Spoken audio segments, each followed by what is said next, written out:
और मोक्ष जाने के लिए दो अलग अलग ज्ञान है। जो क्षयोक्षम ज्ञान है वो तो पंडिताई के लिए है, शास्त्र ज्ञान इच्छा से नहीं होता। स्वावरण क्षयोक्षम लक्षण योग्यता, वो क्षयोक्षम ज्ञान है अपनी योग्यता से होता है। और मोक्ष जाने के लिए जो ज्ञान है ना, अपने आप को ज्ञान रूप अनुभव करना, ये ज्ञान मोक्ष जाने के लिए है। और पंडिताई के लिए 9वें अधिकार का तत्वार सूत्र 9वां अध्याय, ये किसके लिए? पंडिताई। और मोक्ष जाने के लिए है ना, अपने आप को ज्ञान रूप अनुभव करना, ये मोक्ष जाने के लिए। देखो ये याद रखना है, ये इधर उधर उपयोग नहीं भटकाना है ना। यही याद रखना है कि मोक्ष जाने के लिए कौन सा ज्ञान। समझ में आ गई बात है ना। वृत्ति और तपस्वी में क्या अंतर है? वृत्ति और तपस्वी में क्या अंतर है? जो शल्य रहित रहता है वो तो वृत्ति है, और जो इच्छाओं को रोकता है वो तपस्वी है। नहीं है बात सुनो। जो शल्य रहित होता है वो कौन होता है? व्रती होता है। नहीं है, धोती दुपट्टा पहने, केश लोच करे, ये तो अलग बात है ना। यही बात देखो इसमें आई है। पहला सूत्र है ना, कौन सा?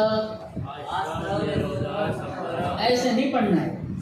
आश्रव निरोध संवर सगुप्ति समिति धर्मानुप्रेक्षा परिषद चारित्र। अरे गाते हुए पढ़ो है ना। रस बनेगा, अरे जितना रस पकेगा उतना पुण्य का बंद होगा, है ना। दूसरा सूत्र कौन सा है? सगुप्ति समिति धर्मानुप्रेक्षा परिषद चारित्र। अब तुम 84 गंधर लायक हो। आदिनाथ भगवान के 84 गंधर थे ना। 84 है कि नहीं मुझे नहीं पता। ऐसे पढ़ोगे तो सगुप्ति है ना, तो क्या लिखा है? गुप्ति समिति धर्म अनुप्रेक्षा परिषद और चारित्र, इतने और तपसा, इन 7 कारणों से ही संवर होता है। और आचार्य अकलंक क्या लिखते हैं पता? इसका अर्थ ये समझना कि, किसका अर्थ? हाँ, ये जो 7 कारण बताए ना, इन 7, इसका अर्थ ये समझना कि इन 7 कारणों के अलावा गुप्ति समिति धर्म अनुप्रेक्षा परिषद जय और चारित्र, इसके साथ इन कारणों के अलावा बाकी कारणों से, तो बाकी कारणों में कौन से?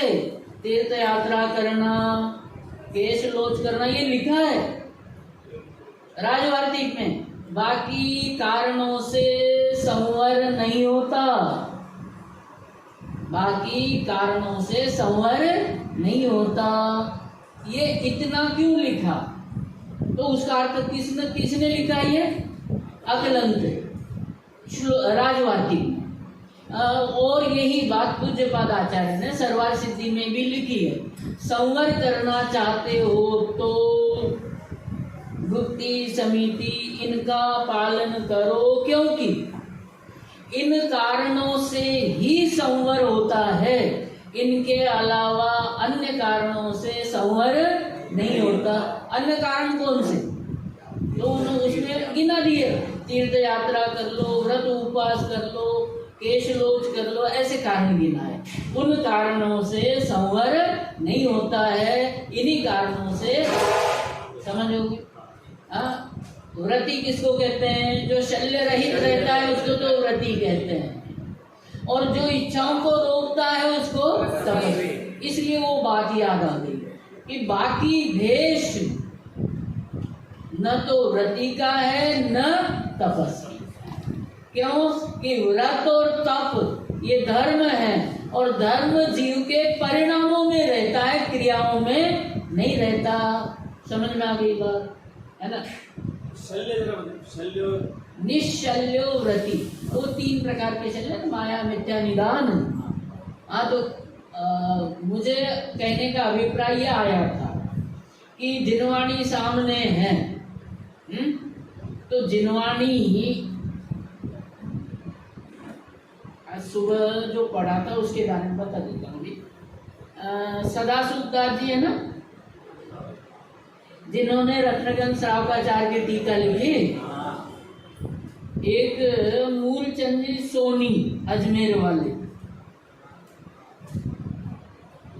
सदाशिव दास जी की मूलचंद जी सोनी से मुलाकात हुई थी। टोंक जिला है राजस्थान में, और उस टोंक जिले में नसिया जी में एक मेला लगा था। नसिया जी समझ गए ना, जैसे जयपुर में नसिया है वैसे वहां नसिया। और नसिया जी में सदाशिव दास जी को मूलचंद जी मिल गए, आपस में बातें करने लगे।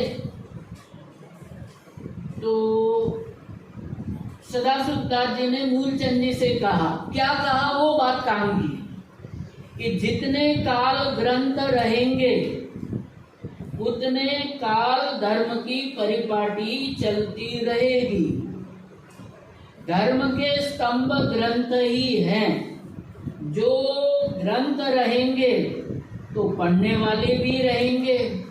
संसार में धर्म ही शरण है, और संस्कृत न्याय सिद्धांत आदि ग्रंथों का उद्धार हो तो विशेष बात है। पढ़ने का विकल्प था आप लोगों के सामने। एक और बात उन्होंने लिखी कि जिनके हृदय में अर्थ प्रकाशिका ग्रंथ है, ये तो उनकी बातचीत की बात बताई। एक अर्थ प्रकाशिका ग्रंथ है, तत्वार सूत्र की टीका है, उसी की भूमिका में ये बात लिखी हुई है कि जिनके हृदय में ग्रंथ प्रवेश करेंगे उनके मिथ्या श्रद्धान जन्म जन्मांतर में भी प्रकट नहीं होगा। किनके? जिनके हृदय में भोजन प्रवेश करेगा, ग्रंथ प्रवेश करेंगे, उनके मिथ्या श्रद्धान जन्म जन्मांतर में भी प्रकट नहीं होगा। जिन वचन की महिमा कहने के लिए कोई समर्थ नहीं है। कली काल में, आगे क्या लिखा है? कली काल में ग्रंथ ही साक्षात केवली तुल्य है।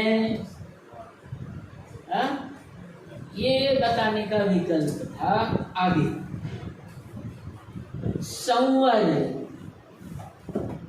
संवर की परिभाषा क्या है?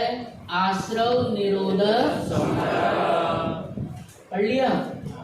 एक बात और याद रख लो, परिभाषा की भाषा समझाने के लिए नकारात्मक होती है, परंतु वस्तु कभी नकारात्मक नहीं। परिभाषा की भाषा नकारात्मक हो सकती है, लेकिन वस्तु नकारात्मक नहीं होती। क्या लिखा है? आश्रव निरोध संवर। आश्रव का निरोध हो जाना, रुक जाना, इसका नाम संवर है। अब ये भाषा कैसी है? निषेधात्मक है। बात समझ में आ गई? और वस्तु की भाषा कभी नकारात्मक नहीं होती। इसका अर्थ क्या समझना कि जब अपने चैतन्य स्वरूप में प्रवृत्ति होती है तो विकारी भावों की निवृत्ति होती है ना। तो विकारी भावों की निवृत्ति को तो कहते संवर। समझ में आ गई बात। लेकिन वो संवर मतलब क्या कि नास्ती से कहो, क्योंकि स्वरूप में प्रवृत्ति को 79 नंबर की गाथा है प्रवचन सार। उसकी प्रवचन सार की टीका जैसे ना चाहिए, वो उसमें लिखा है कि स्वस्वरूपे प्रतपनम तपः। क्या लिखा है? स्वस्वरूपे प्रतपनम तपः। अब हर तरीके की भाषा नहीं है बात समझ, जैसे समझने का प्रयास करना। आप भविष्य में विद्वान ही नहीं महाविद्वान बनोगे, क्योंकि मुझसे पढ़ रहे हो। अच्छा बैच है, मतलब भद्र परिणामी छात्रों का बैच है। महाविद्वान तो बनना ही बनना है, प्रभावना करनी है ना। अभिप्राय कहाँ है? अभिप्राय में प्रभावना रोही रखना है, आत्मकल्याण है ना। देखो क्षमा किसे कहते हैं? क्रोध के अभाव को क्षमा कहते हैं। अरे ये कोई भाषा हुई क्या? अभी क्या समझाया? मतलब भाषा समझाने के लिए बात बता रहा हूँ आपको कि किसी भी परिभाषा की भाषा तो निषेधात्मक होती है, लेकिन वस्तु का स्वरूप कभी निषेधात्मक नहीं होता है। आप मतलब क्रोध नहीं करना, क्षमा, ये बात समझ। अरे स्वरूप में वीतराग परिणाम में लीन रहना, उस काल में जो आनंद उत्पन्न होता है तो क्रोध करने का भाव ही नहीं होता है, तो उस तरह के भाव को क्षमा कहते हैं। समझ में आ गई? इस तरीके से महापंडित बन के समझाना है। ठीक है। और सिद्धांत सूत्र क्या है कि भाषा कभी निषेधात्मक नहीं होती। समझ में आ गई ना बात?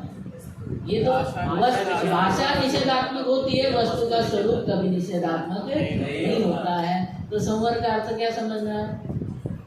स्वरूप में। मैं ये 79 नंबर की गाथा इसलिए याद कर रहा था कि उसमें वो बात बताई ना, स्वस्वरूपे प्रतपनम तपः। अब हरेक प्रकार की बात, स्वरूप में लीन रहना तप है, स्वरूप में लीन रहना संवर है, ऐसे निश्चय से समझाया जाए तो समझ में नहीं आएगा। इसलिए आचार्य ने व्यवहार से इस तरह से समझाया है ना। अब टोडर में क्या लिखते हैं? काम की बात है ना। 84 नंबर का पेज है, चौथा अधिकार। टोडर में लिखते हैं कि अनादि से इस जीव को संवर भाव नहीं हुआ है।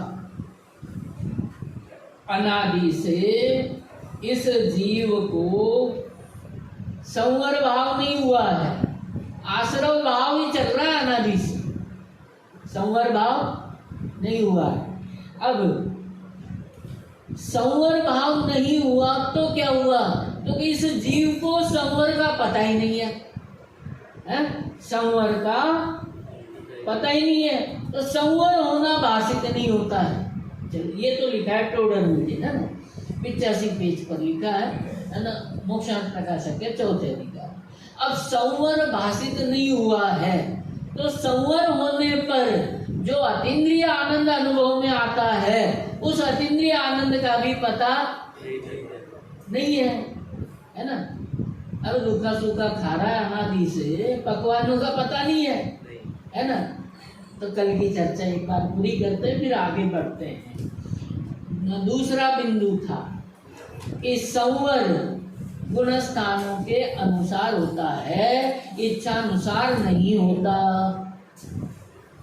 2-3 उदाहरण बताए ना। संवर कैसे होता है?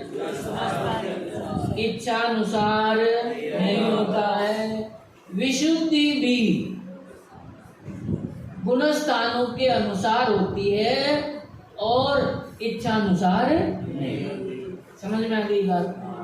अब दुनिया में 3 लोक में विशुद्धि के अलावा कोई बढ़िया चीज नहीं, कोई काम की चीज नहीं, विशुद्धि ही।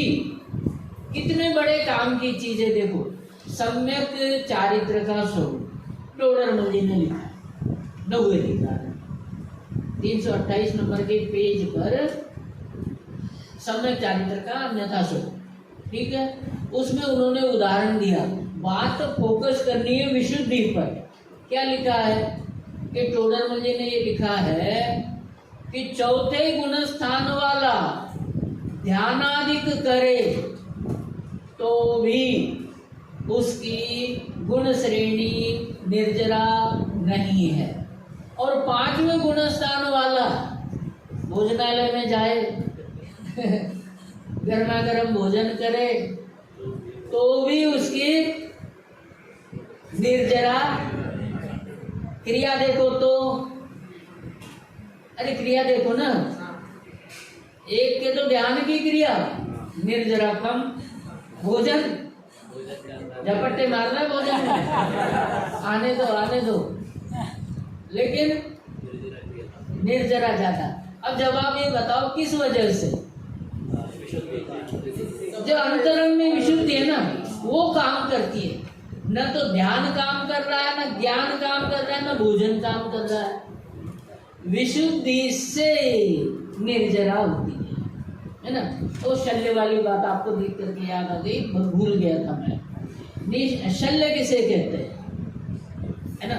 मायाचारी के परिणाम को शल्य कहते हैं। माया, मिथ्या, निदान 3 प्रकार के होते हैं, और निदान का प्रकरण तो बहुत लंबा है ना, और विषय बहुत ज्यादा है। तो मायाचारी का परिणाम नहीं होना। अरे पाप, एक बात और काम की बता देता हूँ, वो भी करोड़ रुपए की है, कम नहीं है ना। कौन नहीं चाहता कि मैं मोक्ष मार्गी बनूं? मुझे तो नहीं लगता आप में से कोई चाहता हो। सब चाहते हैं। संसार मार्गी रहना कोई नहीं चाहता है। तो उसके लिए एक सूत्र है, पुण्य पाप के उदय किसका नहीं है? सबके अनादिकाल से चल ही रहा है। कभी ज्यादा पुण्य, कभी कम, कभी ज्यादा पाप। हो गया था। अब काम की बात सुनो, लाख रुपए की, करोड़ रुपए की बात ये है कि पुण्य पाप के उदय को नहीं भोगना, मात्र जानना। कर सकते हो क्या? नहीं। मोक्ष मार्गी बनने के लिए पुण्य पाप के उदय को भोगना नहीं।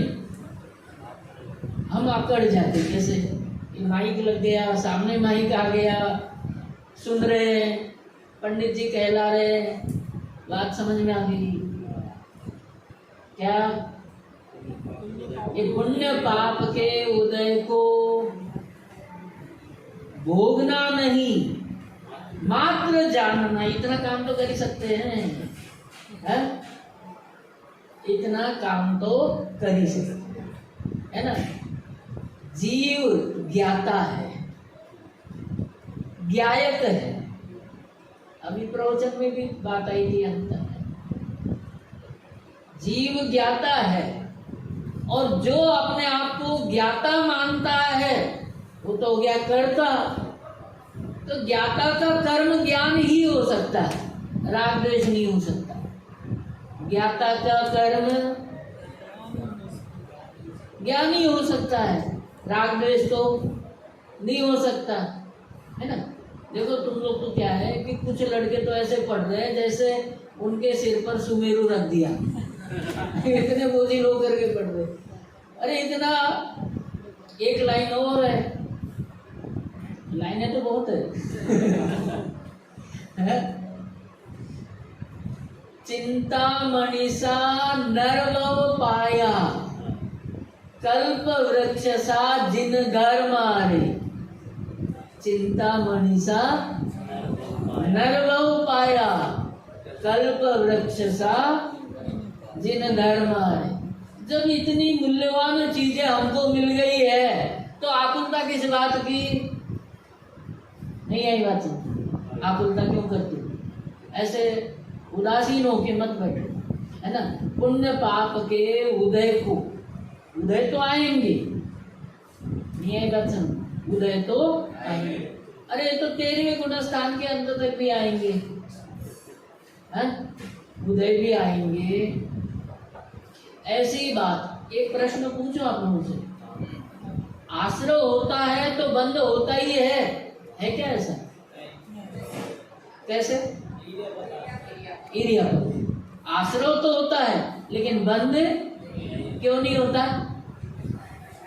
बंद होने के लिए रुकना जरूरी है, रुकने का नाम ही बंद है। और रुकते हैं कषायों से, रुकते हैं और कषाय है नहीं। 10वें गुणस्थान के अंत में सभी प्रकार के कषायों का नाश हो जाता है, इसलिए 10वें गुणस्थान के बाद आश्रव तो होता है। अब एक प्रश्न और बता दो, आश्रव कौन से गुणस्थान तक होता है? 13वें गुणस्थान के अंदर, है ना। अब इसका एक सूत्र बता देता हूं। जब तक आत्मा के प्रदेश हिलते हैं, आत्मा के प्रदेशों के हिलने को वो योग कहते हैं। और जब तक योग होता है तब क्या होता है? जब तक योग होता है ना, तब क्या होता है? आश्रय होता है। तो आपने जवाब देने के लिए फटाफट दे दिया, मुझे दूसरी बात बतानी थी।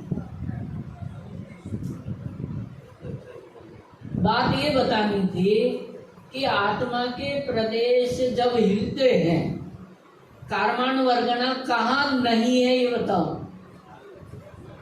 वर्गणाएं कितने प्रकार की है? शिविर के बाद मुझे मिलना। समझ में आई बात? अरे जवाब सही दिया मैंने, किस लिए मिलना ये तो सुना ही नहीं, इसलिए वक्ता के अभिप्राय को नहीं कहते ना। मुझे 3 बातें बतानी। वर्ग किसे कहते हैं, वर्गणा किसे कहते हैं, स्पर्धक किसे कहते हैं, है ना।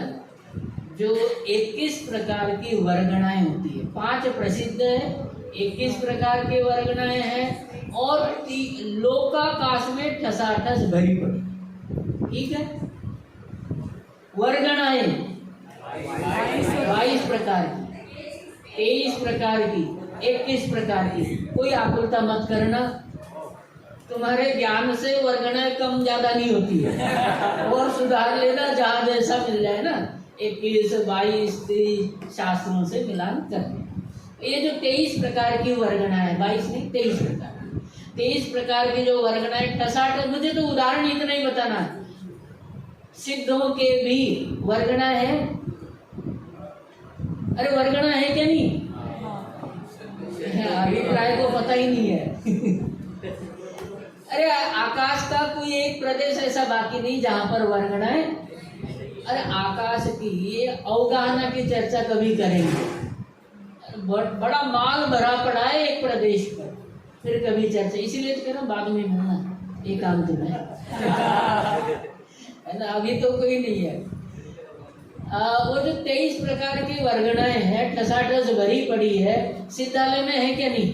सिद्धों के पास भी है, लेकिन सिद्ध के आत्मा के प्रदेश भी वहां पर है, लेकिन वहां पर वो कार्माण वर्गणाएं कर्म के रूप में होकर के सिद्धों के आत्मा के साथ एक में एक क्षेत्राव का रूप नहीं हो रही है। क्यों नहीं हो रही है? जवाब बताओ। ये कषाय वसाय कुछ भी नहीं, सैद्धांतिक जवाब दे दो। योग नहीं है, आत्मा के प्रदेश उनके कंपन नहीं है, हिलते नहीं है। आत्मा के प्रदेश जब जब हिलते हैं, कार्माण वर्गणाओं में कर्म रूप होने की, एक क्षेत्रावगाह रूप होने की योग्यता प्रकट होती है। बात समझ में आ गई? अब यदि आत्म प्रदेश जब तक हिलेंगे, चाहे वो सांप्रदायिक कषाय सहित हिले या, अच्छा सांप्रदायिक की परिभाषा भी सुन लो। 6वें, 7वें, 8वें और 9वें 3 गुणस्थानों की सांप्रदायिक संज्ञा है।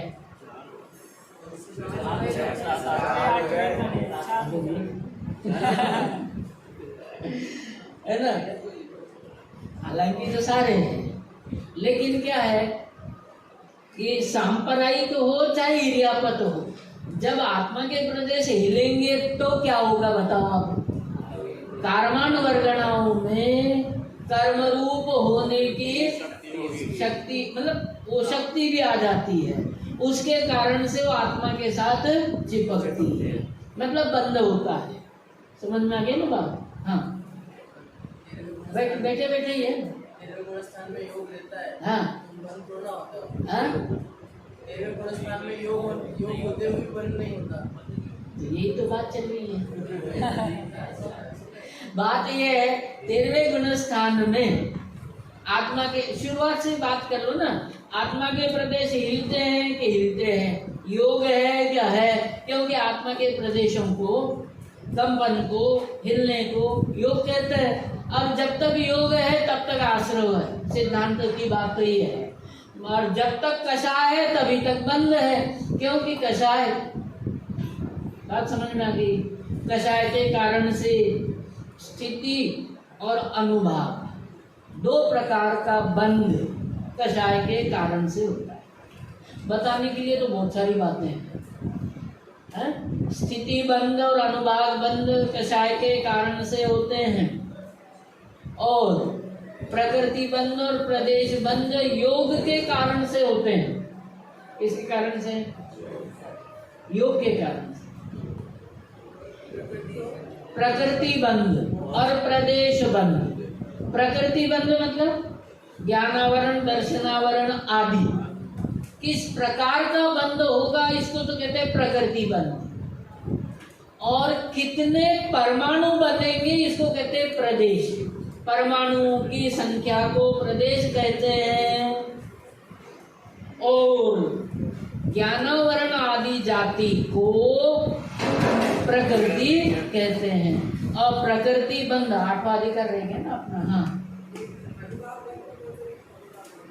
अनुभाग बंध और स्थिति बंध ये कषाय से होते।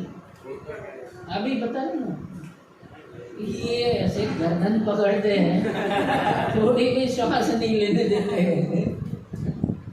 जिज्ञासा है,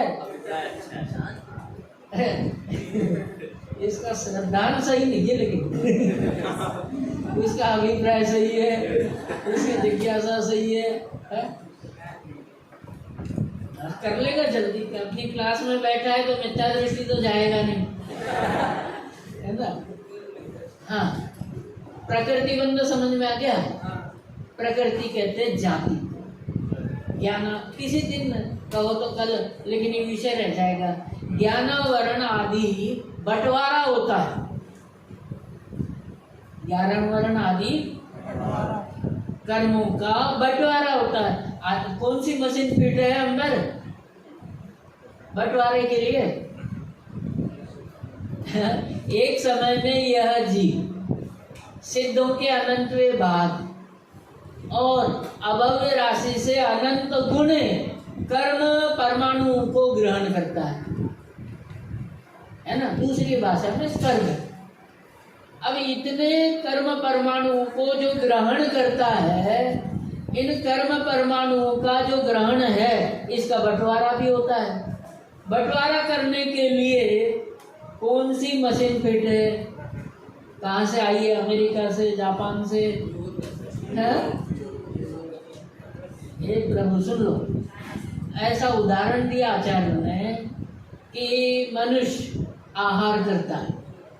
आहार करने के बाद जो आहार है, आहार से बहुत सारी बातें याद आ रही है, बता दूंगी, और उसी में पूरी कक्षा हो जाएगी। चर्चा संग्रह में लिखा कि नमोकार मंत्र बोल करके आहार के 5 कार्य करने चाहिए भोजन से पहले। जब कभी समय आएगा बता दूंगा। मुनिराज आहार करते हैं। एक प्रश्न और पूछ लेता हूँ, मुनिराज आहार करना पसंद करते हैं या उपवास करना पसंद करते हैं? शाबाश।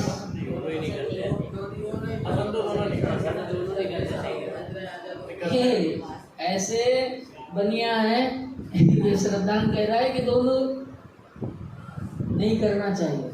देखो साधुवाद तो ठीक है, वास्तव में हकीकत क्या है? इंद्रियों की शिथिलता दिखे तो आहार करते हैं, शरीर में शिथिलता दिखे तो आहार करते हैं, और शरीर में प्रमाद दिखे तो उपवास करते हैं। न तो उनको उपवास का आग्रह है न आहार का आग्रह। चर्चा संग्रह में लिखिएगा, है ना। शरीर में प्रमाद दिखे तो उपवास करते हैं, और शरीर में शिथिलता दिखे तो बात कहाँ लिखी है? समझ में आ गई बात? मतलब न तो आग्रह नहीं रखते। टोडरमल जी ने 7वें अधिकार में ये बात लिखी है कि कोई भी ज्ञानी जीव खींच तान करके क्रिया नहीं करता। ध्यान से सुनना। कोई, अच्छा आप लोगों के सामने नहीं आई बात समझ में? मैं ऐसा बैठूं, कड़क बैठूं, हैं? क्यों? कि सामने फोटो आ रही है। ऐसी खींच तान करके सोच विचार करके क्रिया नहीं करनी चाहिए। करते हैं तो अज्ञानी है। ज्ञानी कभी भी खींच तान के क्रिया नहीं करते। टोडरमल जी ने उदाहरण क्या दिया? 24 में से 23 तीर्थंकरों ने मात्र 2 उपवास का नियम लिया। आदिनाथ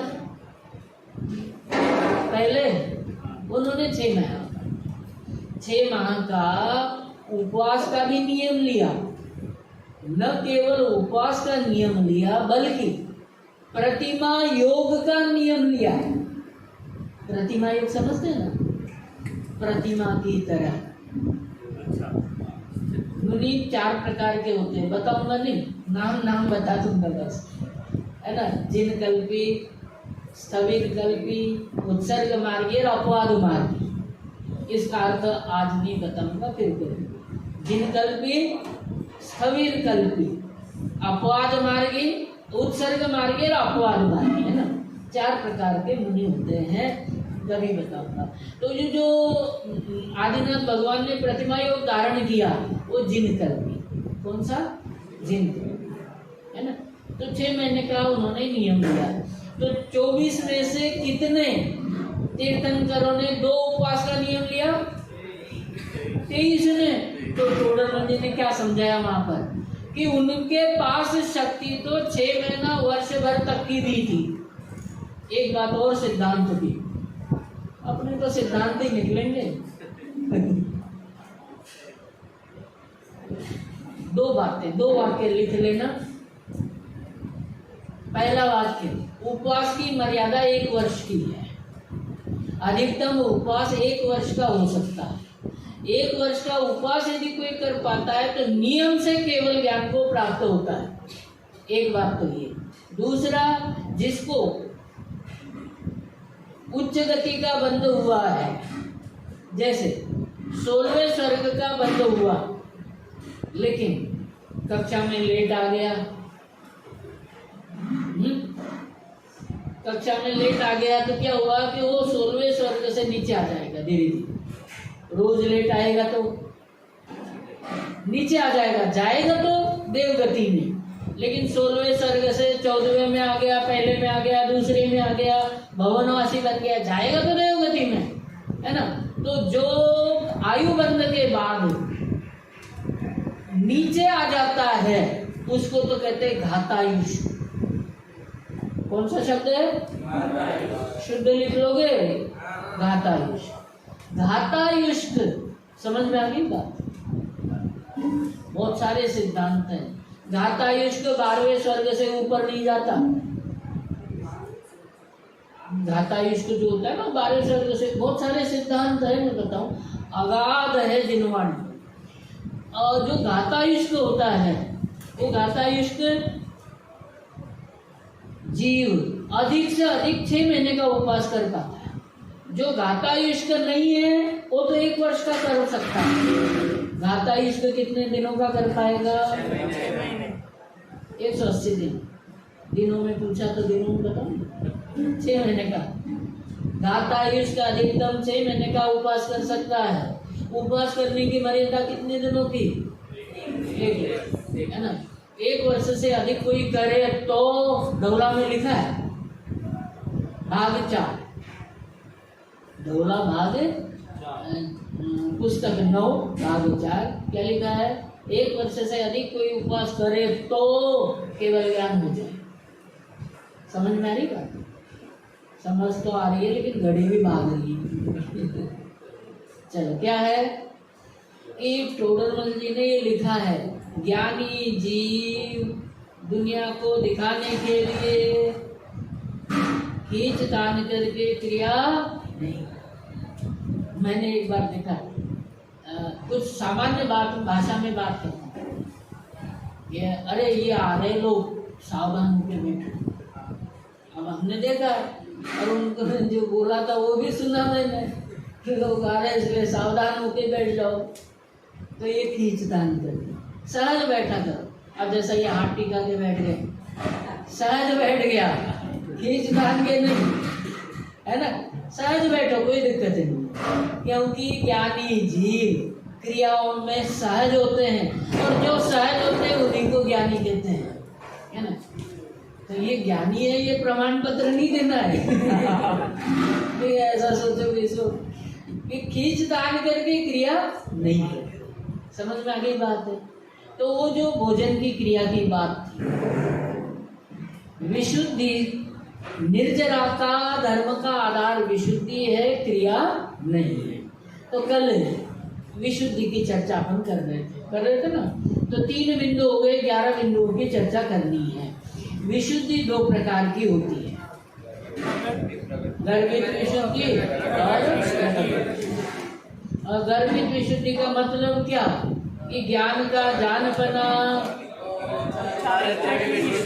चारित्र की विशुद्धि या विशुद्धता, मोक्ष मार्ग अनुसारी हो, परंतु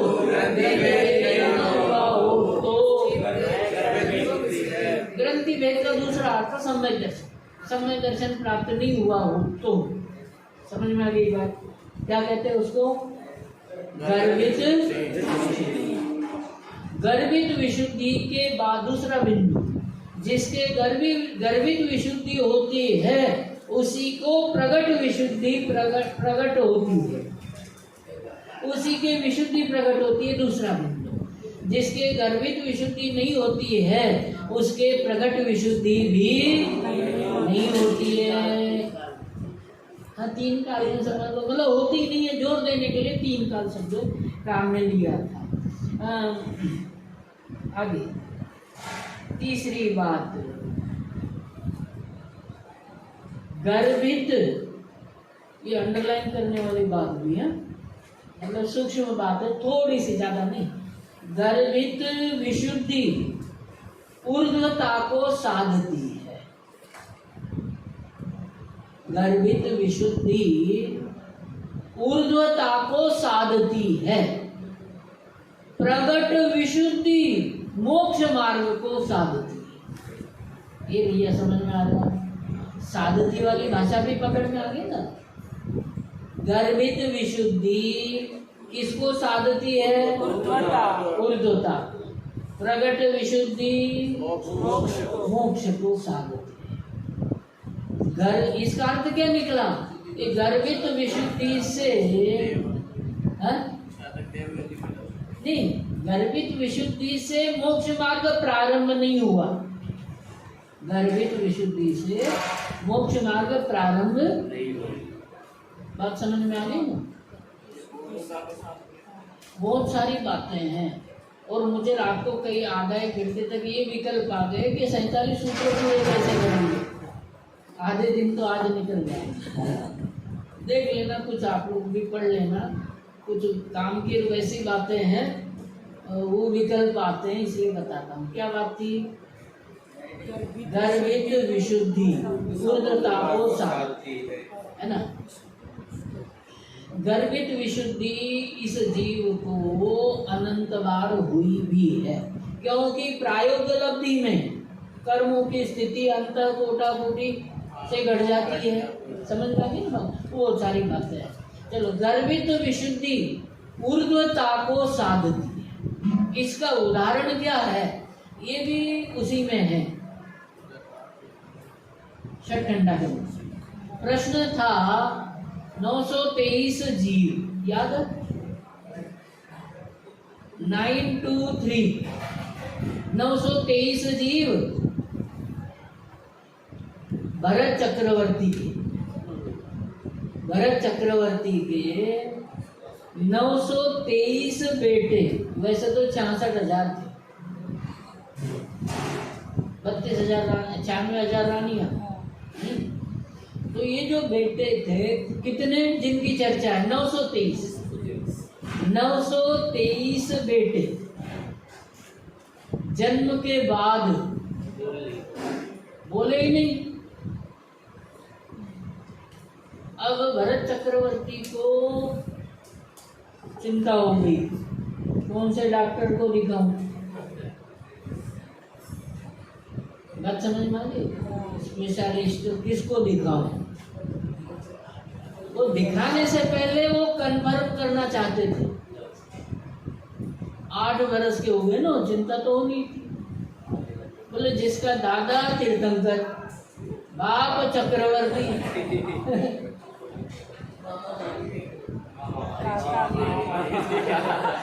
सारे रिश्ते दिख रहे हैं। बोले ऐसे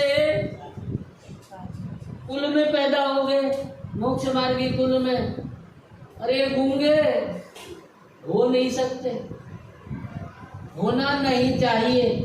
होनी को तो कौन टाले, लेकिन भावना होना नहीं चाहिए।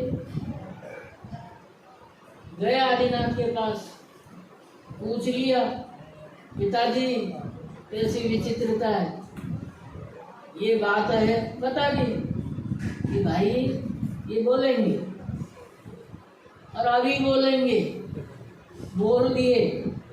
क्या समझ में आ गई? कहानी पता होगी, सुन ली होगी ना।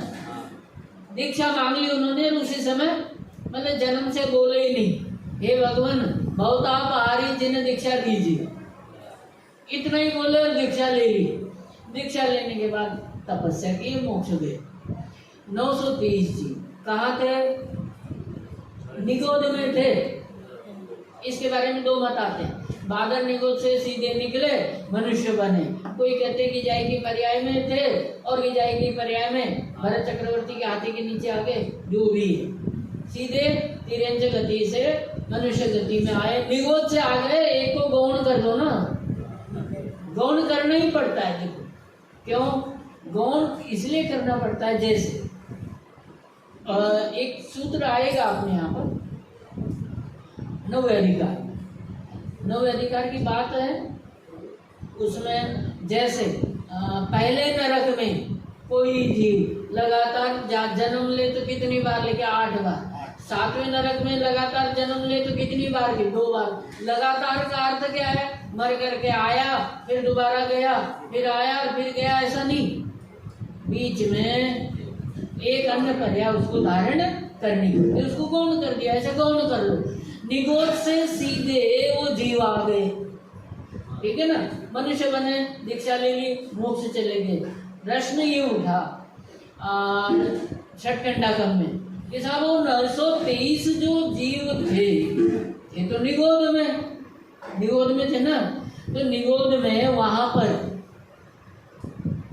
स्मारक भवन नहीं था, मतलब पुण्य का कोई कारण नहीं था, पुण्य का उदय नहीं था, ये तो पक्की बात है। कारण भी नहीं था, निमित्त नहीं था। अब निमित्त नहीं था तो क्या, किस कारण से उनको मनुष्य गति लायक पुण्य बना, यही बात समझ, किस वजह से उनको मनुष्य गति लायक पुण्य बना। तो वहां जवाब ये दे दिया कि जीव के परिणाम 2 प्रकार के होते हैं, चाहे पुण्य परिणाम हो चाहे पाप परिणाम हो। संक्लेश और विशुद्ध, कौन से? संक्लेश और विशुद्ध, इसके बारे में घबराना मत। प्रवचन सार में अलग भाषा में और जगह अलग भाषा में, लेकिन अभी जो प्रकरण है षटखंडागम का, उसका समझ लें। दो प्रकार के परिणाम होते हैं, कौन कौन से? चाहे पुण्य परिणाम हो चाहे पाप परिणाम हो, दो प्रकार के। कौन से? संक्लेश और विशुद्ध। दूसरा सिद्धांत क्या है? हर अंतर मुहूर्त में परिणाम बदलते हैं। हर अंतर मुहूर्त में परिणाम बदलते हैं नियम से। इसलिए अपनी कक्षा भी अंतर मुहूर्त तक की है। परिणाम बदलेंगे, भोजन की खुशबू आ जाएगी, इसलिए पहले ही छोड़ दो इनको। बात समझ में आ रही है? सिद्धांत दो, पुण्य परिणाम हो चाहे पाप परिणाम हो, दो प्रकार का, संक्लेश और प्रत्येक अंतर मुहूर्त में परिणाम नियम से, चाहे नरक में हो चाहे कहीं भी हो, शुभ से अशुभ, अशुभ से शुभ नहीं होता। हाँ, वैसे तो आप जाति बदलती है हर अंतर में, शुभ अशुभ बदल तो मतलब एक एक समय करके। संक्लेश और विशुद्ध किसे कहते हैं? कि पुण्य में हीनता होना संक्लेश बना है और पुण्य में विशुद्धि होना ये विशुद्धता है। पाप में हीनता विशुद्धि है और पाप में वृद्धि संक्लेश बना है। मेरी बात पकड़ में आ गई? विस्तार का समय नहीं है, उदाहरण मात्र बताना था मुझे। अरे उदाहरण मात्र बताना, किसका उदाहरण बताना था? विशुद्ध परिणाम कि विशुद्धि, गर्भित विशुद्धि वृद्धि को साधती है, ऊर्ध्वता को साधती है, और प्रगट विशुद्धि मोक्ष मार्ग को साधती है। बहुत सारे लोग कहते तुम्हारा स्वाध्याय तो हमारे ऊपर से निकल जाता है, कठिन पड़ता है। अब सब तरह सबको प्रसन्न तो नहीं कर पाते ना। सब एक जाति के हो, अरे यहाँ तो पता नहीं कहाँ से आए। रोडन मंजी ने उदाहरण लिखा है ना कि एक घर में 4 गति के जीव आते हैं, कोई नरक से आया, कोई तिरंज से, कोई जैसे एक पेड़ पर पक्षी 4 दिशाओं से आते हैं, एक रात भर रुकते हैं, सुबह अपनी अपनी दिशाओं की ओर। ऐसे ही एक परिवार में अलग अलग गतियों से जीव आते हैं, अपनी अपनी आयु पूरी कर जाते हैं, फिर अनंत नाम चले जाते हैं। वास्तव में विचार करो तो संसार में सार कुछ नहीं हो तो बताओ, बाद में बता देना, कोई दिक्कत नहीं। आज बता देना, कल बता देना, है क्या कुछ सार? स्वार्थ के अलावा संसार में कुछ भी नहीं है। आज जो कहते ना पंडित जी ऐसा, वो पढ़ा रहा हूँ इसलिए स्वार्थ के अलावा कुछ भी नहीं है भाई। मतलब हर जगह पति हो, पत्नी हो, भाई हो, बहन हो, हाँ एक स्थान, एक रिश्ता ऐसा है वात्सल्य भाव का, साधर्मी का। साधर्मी का रिश्ता ऐसा है कि जिसमें ये कषाय नहीं है, स्वार्थ नहीं। बाकी तो जैसे गाय को गो वत्स प्रीति सम बताया ना छठाला में, कि जैसे गाय को बछड़े से कोई स्वार्थ नहीं होता है ना, वैसा साधर्मी का दूसरे साधर्मी के प्रति वात्सल्य भाव होता है, कोई स्वार्थ भाव नहीं होता है। संसार में कुछ सार नहीं है, वो तो कभी भी बता देना मुझे, आधी रात को भी कोई दिक्कत नहीं, लगे हुए हैं। इस संसार में घूमना भटकना अच्छी बात नहीं है। आत्म कल्याण करना इस विश्व का अपने लिए सबसे बड़ा काम है। एक अमोघ सिंह या कीर्त ऐसा नाम है, उन्होंने मात्र 28 श्लोक लिखे हैं, फिर कभी बताऊंगा। लेकिन अभी बात यह है कि विशुद्धि ऊर्ध्वता को गर्भित विशुद्धि ऊर्ध्वता को साधती है और प्रगट विशुद्धि मोक्ष को साधती है। बात समझ में आ गई? तो गर्भित विशुद्धि ऊर्ध्वता का मतलब क्या? कि 923 जीव निगोद से निकले, मनुष्य बने और मोक्ष चले गए। अब मोक्ष ऐसा तुम्हारी तरह स्मारक जाएंगे, पढ़ेंगे, फिर मोक्ष जाएंगे, ऐसा नहीं किया उन्होंने, सीधे, है ना। तो वो वहां नरक से निकले कैसे? तो क्या जवाब दिया? विशुद्धि के बल पर निगोद से निकले हैं, नरक से नहीं, निगोद से। किससे निकले हैं? विशुद्धि के बल, विशुद्ध परिणामों के बल पर। अब वो विशुद्ध परिणाम कौन से हो सकते, ध्यान देना, वहां व्याख्या नहीं लिखी है। क्यों कि विशुद्धि पाप परिणाम में भी होती है और पुण्य परिणाम में भी होती है। दूसरी भाषा में शुभ भाव में भी होती है। जैसे 11:30 बजने वाले हैं, पढ़ने के लिए आए थे, जितने उत्साह से आए थे वो उत्साह 11:30 बजने तक तो जैसे तैसे टिक गया। बाद में क्या शुरू हो जाएगी? भाव तो पुण्य का रहेगा, लेकिन पुण्य में हीनता हो जाएगी ना, तो वो संक्लेश परिणाम कहलाएगा। बात समझ में आ गया? अब जैसे पढ़ते पढ़ते आनंद बढ़ने लगे, जिनवाणी तो अमृत रसाल, आनंद आने लगे, भूख प्यास भूल जाए, घड़ी मड़ी भूल जाए, तो विशुद्धि बढ़ती जाएगी, है ना। पुण्य परिणाम में जैसे आए थे उससे अधिक आनंद आने लगे, तो समझना विशुद्धि बढ़ गई। किसमें? पुण्य परिणाम। और जैसे जिस भाव से यहाँ आए थे पढ़ने के लिए, स्वाध्याय के लिए, पढ़ना चाहिए।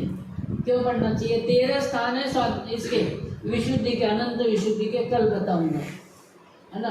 कल के लिए बहुत सारा मैटर है, रोज कल कल निकल रहा है।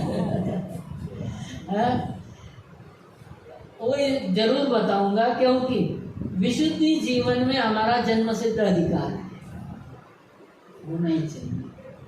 अशुद्धि का जीवन अनादिकाल से बिताया है, अशर्म की बात है, परिणाम का गिरना शर्म की बात है, अच्छी बात नहीं है। अब बात ये है कि परिणामों का जो गिरना है उसको क्या कहते हैं? विशुद्धि कहते हैं कि संक्लेश कहते हैं? दोनों कह सकते। बताऊं क्यों? तुमने पाप का तय करोगे ना, ये पाप का गिरना समझ में आ गई। पाप का कम होना ये तो विशुद्धि है, पाप का बढ़ना संक्लेश है, पुण्य का हीन होना संक्लेश है, पुण्य की वृद्धि होना विशुद्धि है। और वो जो 923 जीव भरत चक्रवर्ती के बेटे जो निगोद से निकले, वो कौन से, किसके बल पर निकले? विशुद्धि के बल पर निकले हैं। अब वो विशुद्धि दोनों प्रकार की हो सकती है, नहीं है बात समझ। जब शुभ भाव में आए, शुभ भाव बढ़ गया, बढ़ सकता है ना, मतलब केवली गम में बात है। उसमें आ गए, किसमें? पाप भाव में आ गए, पाप भाव में उनकी हीनता हो गई, वो भी हो सकती है। लेकिन सिद्धांत क्या रहा? ये 923 जीव विशुद्धि के बल पर निकले। इसको क्या कहेंगे? गर्भित विशुद्धि में ऊर्ध्वता। बात समझ में आ गई? अब मनुष्य हो, मनुष्य से देवगति में जाना, ये तो ऊर्ध्वता हो गई। और पुराने अपने नरक चले जाना, पुराने घर अपने ये क्या हो जाएगी? हीन, है ना। चलो दूसरी बात, कौन सी? 3 बातें हो गई। गर्भित शुद्धता क्या करती है? ऊर्ध्वता को साधती है, मोक्ष मार्ग को नहीं साधती। अब आगे प्रकट विशुद्धि गुण स्थानों के अनुसार होती है, बताई थी। तो चौथा पॉइंट, 5वां पॉइंट, प्रकट विशुद्धि ही मोक्ष मार्ग है। प्रकट विशुद्धि मोक्ष मार्ग है। कौन सा पॉइंट है? 5वां। 6ठा पॉइंट जल्दी से लिखना, तुम्हें भोजन के लिए देर हो जाएगी। नहीं है क्या? प्रकट विशुद्धि मोक्ष मार्ग है। छठा, प्रगट विशुद्धि की पूर्णता का नाम ही मोक्ष है। प्रगट विशुद्धि की पूर्णता का नाम क्या है? मोक्ष है। सातवां पॉइंट, गर्भित विशुद्धि पात्रता है। गर्भित विशुद्धि क्या है? पात्रता है। अब आठवां पॉइंट अभिप्राय का है, जो कल उसने बोला था।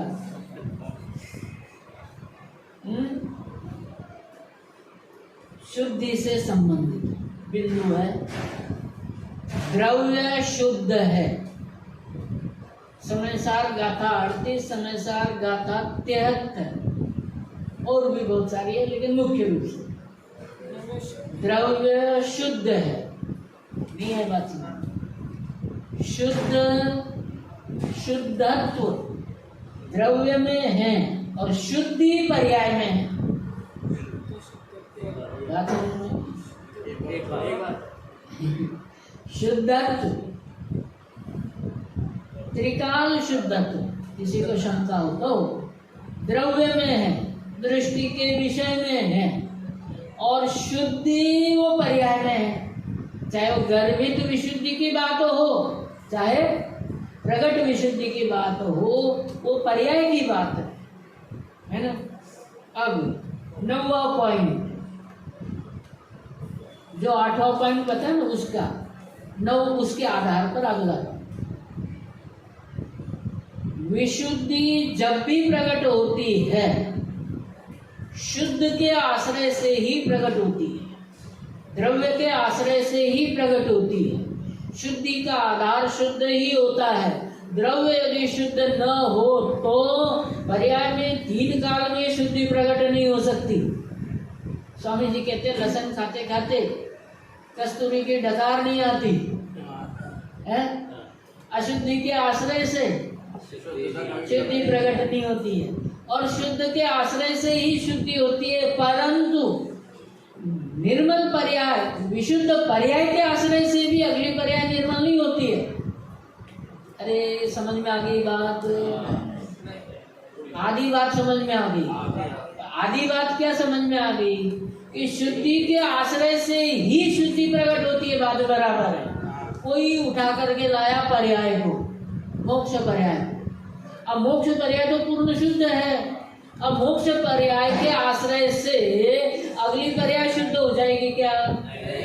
सिद्धांत तो पूछ लेता हूँ आपसे कि शुद्ध पर्याय के आश्रय से पर्याय में शुद्धि प्रकट हो जाएगी, तो पहली बात अधूरी हुई कि नहीं? शुद्ध के आश्रय से तो शुद्धि प्रकट होती है, लेकिन अगली बात गंभीर बात, शुद्ध द्रव्य के आश्रय से ही, है ना,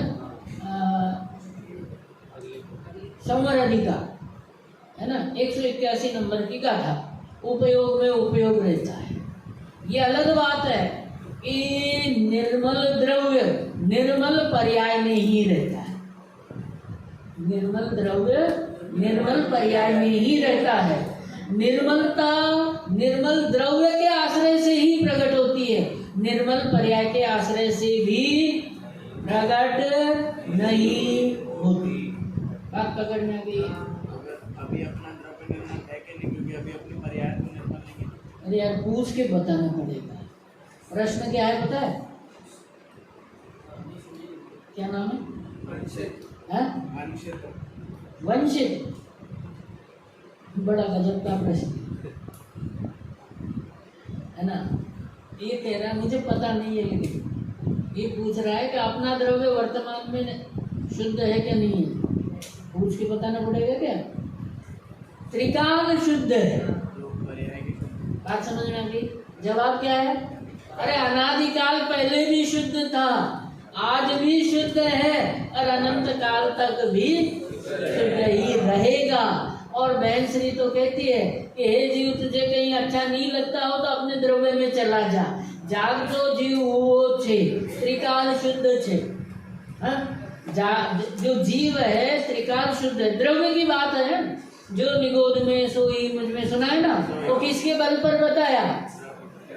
वो द्रव्य के बल पर ही बताया। शुद्ध ही है, शुद्ध ही था, शुद्ध ही है, शुद्ध ही रहेगा। द्रव्य कभी अशुद्ध नहीं होता है, उसके आश्रय से शुद्धि प्रकट होती है। समय हो चुका है, अगले 2 पॉइंट जल्दी करिए। समय हो गया, इसका मतलब मरेगा ऐसा नहीं। कई बार कहते ना, हो गया साहब, उसका समय पूरा हो गया, हॉस्पिटल में जाके हो गया पूरा है। देखो, एक सिद्धांत लिखने लायक बात भी है। कैसी? मनुष्य पर्याय में समय कम है, ये बुरी बात है। 2 बातें बताऊंगे, एक अच्छी बात, एक बुरी बात। मनुष्य पर्याय, एक पहले बुरी बात बता देता। बुरी बात क्या है कि मनुष्य पर्याय का समय अल्प है, हुंडा सर्पणी पंचम काल है ना, निकृष्ट काल है, संयोग प्रतिकूल है, ये तो बुरी बात है।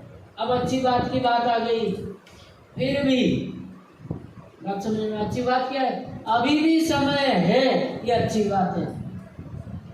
समय कम है, ये तो बुरी बात है, लेकिन अभी भी समय है। देवगुरु शास्त्र मिले हुए हैं, पंचम काल है, तो क्या हुआ? मूल मार्ग मिला हुआ है। ये कौन सी बात है? दोनों बातें सुनाई मैंने, शाबाशी दो। चलो आगे। अरे काले नहीं, जिनवाणी के सामने नहीं, जिनवाणी विराजमान है ना, आगे भी ध्यान है जीवन में। जिनवाणी के सामने तीर्थंकर भी आ जाए तो नहीं बजाना। बात समझ में आ गई? यह अभिनय हो जाती है। अपनी क्लास में तो मत बजाना, बाकी और जगह तक, ठीक है। द्रव्य के आश्रय से, अब द्रव्य की बात कौन सी? कि शुद्ध के आश्रय से ही शुद्धि प्रकट होती है। सिद्धांत के रूप में कौन सी बात आ जाएगी? शुद्ध के आश्रय से ही शुद्धि प्रकट होती है ना। 10वां, हाँ तो जल्दी पढ़ रही है भोजन की। शुद्धि बिना सुख नहीं, शुद्धि बिना निर्वाण नहीं, ये 10वां पॉइंट। जीवन में सामग्री कितनी भी इकट्ठी कर लो, परिग्रह कितना भी इकट्ठा कर लो, अरे 6 खंड का वैभव इकट्ठा कर लो, शुद्धि के बिना सुख नहीं और शुद्धि के बिना निर्वाण भी नहीं।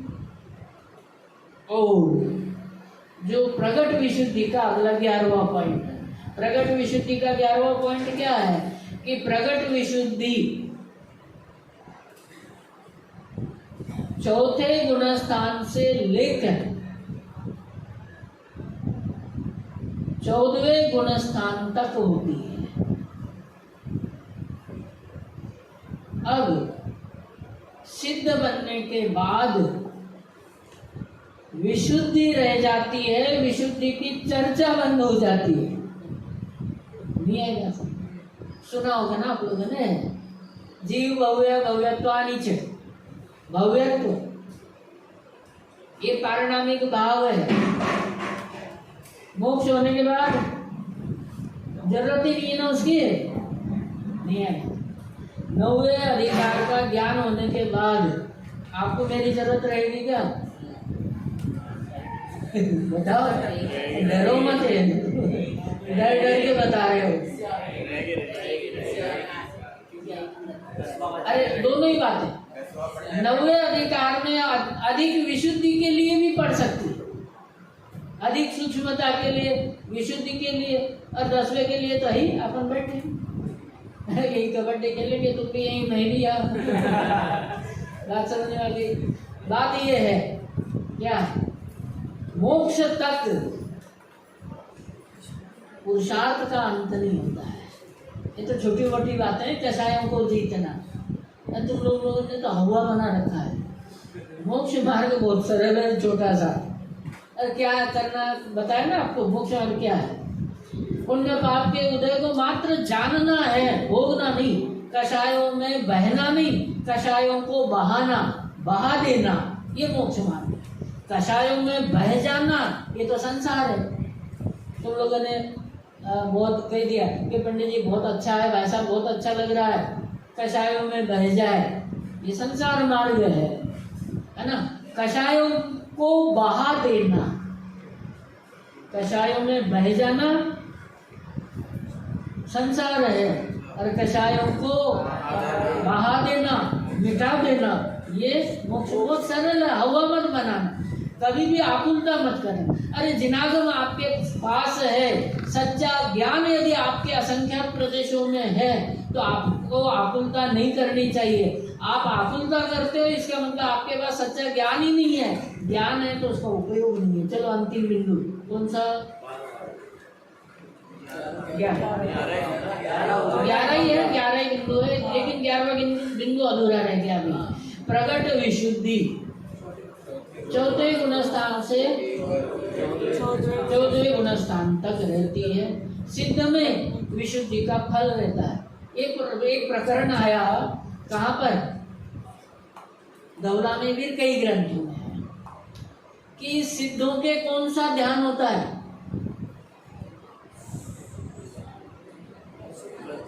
कुछ तो बोलो यार, गलत बोलो सलत बोलो, क्या दिक्कत है? कोई ध्यान नहीं रहता। क्यों नहीं रहता?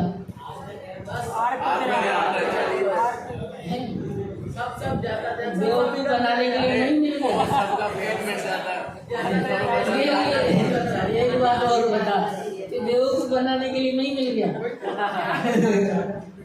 चलो सिद्धांत की बात ये है, बात सही है आप लोगों की भी। धौला वगैरह सभी ग्रंथों में कि सिद्धों के ध्यान नहीं होता, ध्यान का फल होता है। क्या लिखा है? सिद्धों के ध्यान नहीं होता है, ध्यान का फल होता है। 14 गुणस्थान के बाद विशुद्धि का फल होता है। क्या होता है? विशुद्धि का फल होता है। अब 14वें गुणस्थान तक प्रगट, चौथे से लेकर के 14वें गुणस्थान तक प्रगट विशुद्धि होती है। मतलब कौन से गुणस्थान से कौन से गुणस्थान तक, तो समझ में आ गया ना। अब सच्ची गर्वित विशुद्धि, सच्ची गर्वित विशुद्धि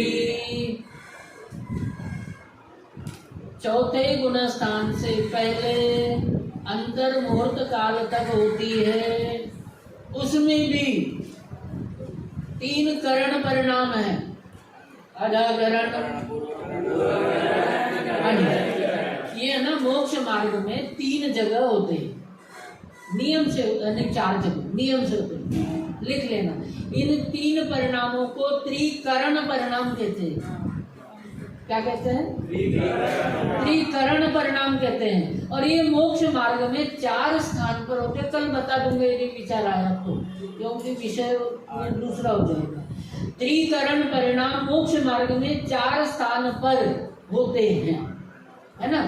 नियम से 4 बार होते हैं ऐसा नहीं, लेकिन 4 स्थान पर होते हैं। वो 4 स्थान कल बता दूंगा, लेकिन मुझे बात ये बतानी है कि गर्वित विशुद्धि चौथे गुणस्थान से पहले, बात समझ में गई? या दूसरी भाषा में कहे, लेकिन अर्थ बदल जाएगा इसलिए चक्कर में पड़ जाओगे इसलिए, लेकिन फिर भी सामान्य लिख लेना, समझ लेना कि चौथे गुणस्थान से पहले जो अंतर मुहूर्त है, उस अंतर मुहूर्त में सच्ची गर्वित विशुद्धि होती है। सच्ची गर्वित विशुद्धि है। अभी आप पढ़ रहे हो, है ना, तो आपके भी गर्वित विशुद्धि है। गर्वित विशुद्धि का एक और उदाहरण कल बता दूंगा आपको ना। आज का समय 10 मिनट ज़्यादा हो गए, कम नहीं, 10 मिनट, बाकी चर्चा जिन्होंने अंतिम मंगल कर लो। देखो 3 बार मंगल करना चाहिए। पहला मंगल तो उपकारी के स्मरण के लिए, बीच का जो मंगल है वो शिष्यों को निर्विघ्न ज्ञान की प्राप्ति के लिए बीच में मंगल किया जाता है, और अंत में जिनवाणी की जो स्तुति करते हैं वो जो ज्ञान प्राप्त हुआ है उस ज्ञान के फल के लिए। चाहो तो कर लो अब अंत में।